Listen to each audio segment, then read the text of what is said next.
right, hello everybody, good evening, good morning, whenever you're watching this, and welcome to the channel. We're the Millennium Duelists, and we're actually here with a special guest today. I'm very excited for you guys to meet. Moisey, how are you, Moisey? I'm good, I'm really good. Good, I'm really glad that you're here with us, actually. I know you are stellar at prank kids, and that's actually what we're going to talk to you guys about today is going to be two different rogue decks that we think might actually make it this format. We know what the meta has kind of shaped up to be. We kind of knew going into it was going to be Dragon Link, a lot of Dogma variants, and Dino. None of those getting hit by the ban list, so they are going to be pretty strong.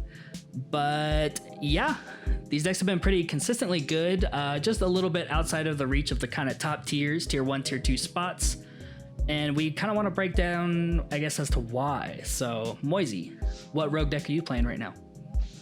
I've been playing Prank Kids, like you said. It's honestly one of my favorite decks, so I'm really enjoying it right now.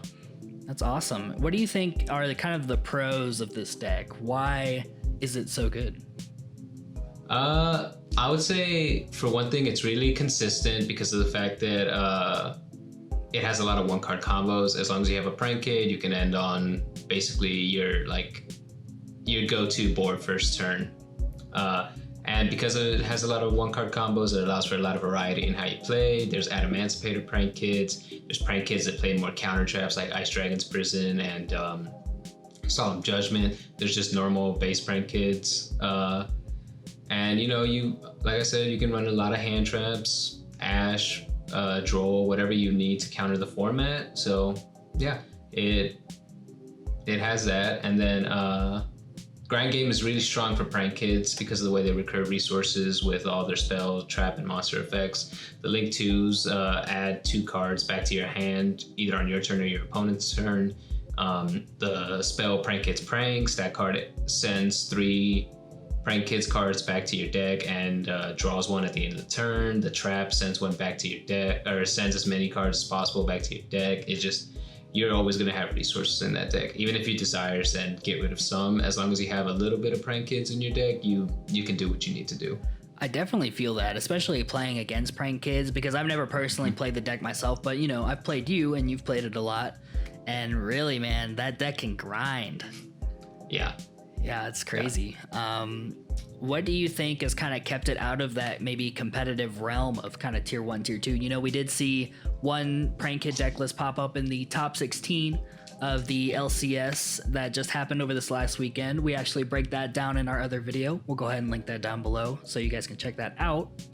But yeah, I was really excited to see that deck up in there. What do you think? Mm-hmm.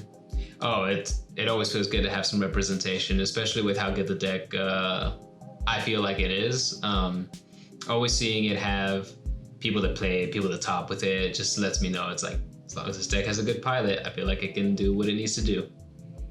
For sure. So what do you think are maybe the cons then? Like, why is this deck not in that tier 1, tier 2 spot right now? For sure, it dies to Nibiru or any disruption as long as it's placed like at the right time. Like, for instance, you make your board, you get Nibiru'd. It's not much you can do there at that point, especially if you've already used all your Prank Kid monster effects, because it's like, even if you have an answer for it, the most you'll end up with is a fusion or a link, because all your Prank Kids are once per turn, so they can't keep recycling themselves through special summoning. It struggles going second in a going first meta too, and it's also because of that disruption. Yeah, you have 1-card combos, but if you get stopped on like one of your first special summons, that's kind of it. Your turn's over unless you have another play. But if you have 4 hand traps and a Prank Kid, it's not going to do anything because of the fact that your one Prank Kid got shut down. Mm-hmm. It struggles getting over big beaters for sure without their field spell, just because your biggest beater is Battle Butler, but you only have it at 3k, which then Dragon Link is like, okay, here's a bunch of 3k beaters. Like I said, the field spell lets you get over that a bit, because during the turn you can make it so your opponent loses 500 attack on each monster and your monsters gain 500 attack, so there is that way to like get over it. But if they get rid of your field spell or if it gets negated, then you're in a tough spot, like I said. And also the fusion spell can really can really lock you out of the extra deck in the later game, and that can mess you up in certain situations. I've had tons of times where I've needed to link climb, and I've had 2 prank kids in hand or 1 prank kid in hand, but to get to like a link 4, like not Appaloosa, to get over something like, you know, a big beater, I need Boral Sword.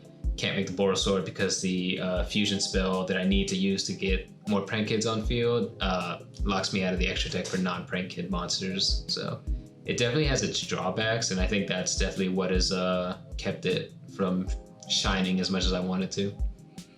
What do you think it needs maybe to go into this next format? Because, you know, we did see that list pop up. Was he doing anything different, you think, in terms of prank kid strategy? In terms of the deck list, I guess, that's kind of the info that we have going for it. Not really. You know, I think he played a pretty standard list. Tactics, obviously, is such a good card. If you don't have tactics, like, it's not the end of the world, but I think it was just that he was a good enough pilot to take a pretty standard list and do well with it. That's awesome. I do love seeing decks like that pop up, and I do think prank kids going forward is something that it needs to be on people's radars at least, because you definitely don't want to be caught in a duel against prank kids and not know what's going on. But what about you though? What decks are you playing right now that are rogue? So the deck actually that I kind of want to put some focus on is Phantom Knights, and this, you know, definitely isn't a hot take. People have been talking about Phantom Knights since the last format as well, but the deck is just so good and consistent at what it does, and I think with the ban list actually hitting VFD and Zexal, things like that, those turn 1 boards, it actually makes Dragoon more of a powerhouse actually than he was, I think, last format. And Phantom Knights can easily make that card. Dragoon is just so strong.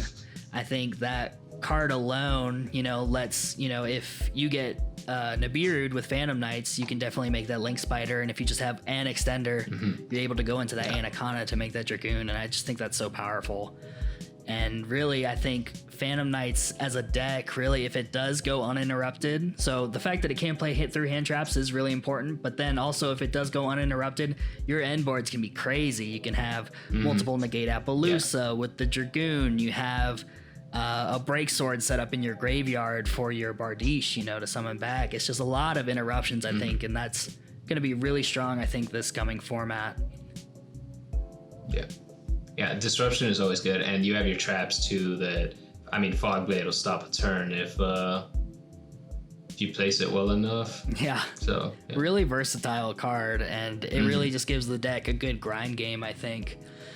Which actually, kind of talking about the cons of the deck and why I think it isn't as good as maybe Dragon Link is that Dragon Link does play very similar to this deck, maybe just a little bit better right now. And I think it can play through interruptions maybe a little bit easier just because the deck has so much kind of going for it.